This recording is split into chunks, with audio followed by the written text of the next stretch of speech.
आप सभी को स्वागत है मेरे चैनल भक्ति सागर 26 में।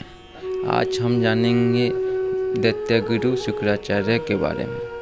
कहानियों के माध्यम और तमाम शास्त्रों के जरिए बताया जाता है कि गुरु शुक्राचार्य दैत्य के गुरु थे, लेकिन वे दैत्य के गुरु कैसे बने इसके बारे में ज़्यादातर लोगों को जानकारी नहीं है। आइए पौराणिक कथा के जरिए हम आपको बताते हैं इसके बारे में। पौराणिक कथा के अनुसार शुक्राचार्य महर्षि भृगु के पुत्र और भगवान विष्णु के भक्त प्रहलाद के भांजे थे।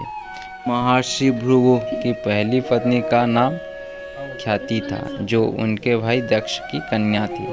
ख्याति से महर्षि भृगु को 2 पुत्र धाता और विधाता मिले और एक बेटी लक्ष्मी का जन्म हुआ। लक्ष्मी की विवाह उन्होंने भगवान विष्णु से कर दिया। महर्षि मुग्र के और भी पुत्र थे, जैसे उषानस और चैवन आदि। माना जाता है कि उषानस ही आगे चल के शुक्राचार्य बने।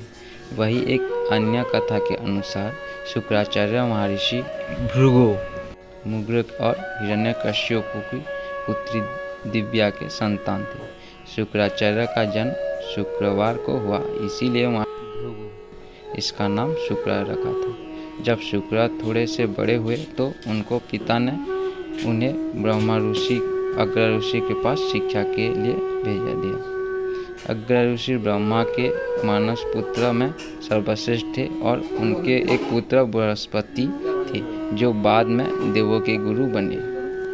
शुक्राचार्य के साथ उनके पुत्र बृहस्पति भी पढ़ते थे।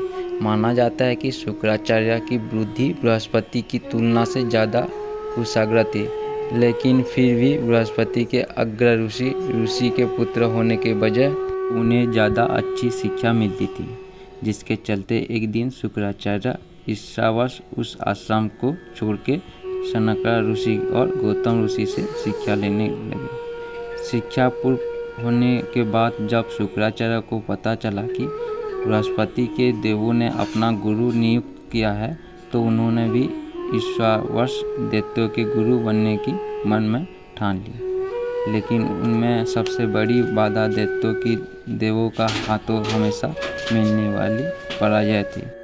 इसके बाद शुक्राचार्य मन ही मन ये सोचने लगे कि अगर वे भगवान को शिव को प्रसन्न करके उन्होंने संजीवनी मंत्र प्राप्त कर लेते हैं, तो वे दैत्यों की विजय दिलवा सकते हैं।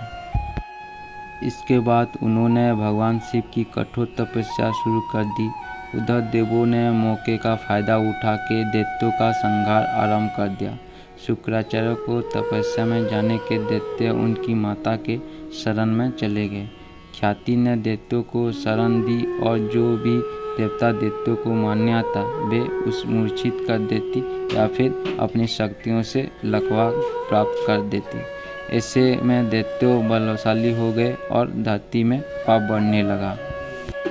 तब धरती पर पुनः धर्म की स्थापना के लिए भगवान विष्णु ने शुक्राचार्य की मां और भृगु की पत्नी ख्याति का सुदर्शन चक्र से सिर काट के दैत्यों का संहार में देवी को और समूची जगत की मदद की। जब इसी बात का पता शुक्राचार्य को लगा तो उन्होंने भगवान विष्णु पर बड़ा क्रोध आया और उन्होंने मन ही मन उनसे बदला लेने की ठान ली। वो एक बार फिर भगवान शिव की तपस्या में लीन हो गए और कई सालों की घोर तपस्या के बाद भगवान शिव ने उन्होंने संजीवनी मंत्र दे दिया।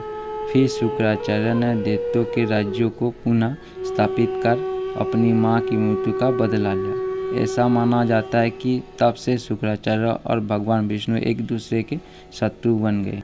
लेकिन ये कथा यहीं नहीं समाप्त नहीं होती। उधर महर्षि को जब इस बात की पता चला कि भगवान विष्णु ने उनकी पत्नी ख्याति का वध कर दिया है, तो उन्होंने भगवान विष्णु को श्राप दे दिया कि उन्होंने एक स्त्री का वध किया है, इसीलिए उन्हीं की बार बार पृथ्वी पर माँ के गर्भ से जन्म लेना होगा और गर्भ में रहकर कष्ट भोगना पड़ेगा। इसी श्राप से पहले भगवान वराह अवतार, मत्स्य अवतार, कूर्मा और नरसिंह अवतार लेकर प्रकट हुए थे। लेकिन श्राप के बाद उन्होंने भगवान परशुराम, भगवान राम, भगवान कृष्ण के रूप में जन्म लिया। तब उन्होंने माँ के पेट रहकर पीड़ा झेलनी पड़ी। हालांकि बाद में शुक्राचार्य से बृहस्पति के पुत्र ने संजीवनी विद्या सीखकर उन्हीं का पतन किया। मेरी जानकारी आप लोग को अच्छी लगी तो मेरे चैनल को सब्सक्राइब करके बेल आइकन को प्रेस करके ऑल नोटिफिकेशन ऑन कर दीजिए, जिससे मेरे आने वाली हर वीडियो आपको मिल सके।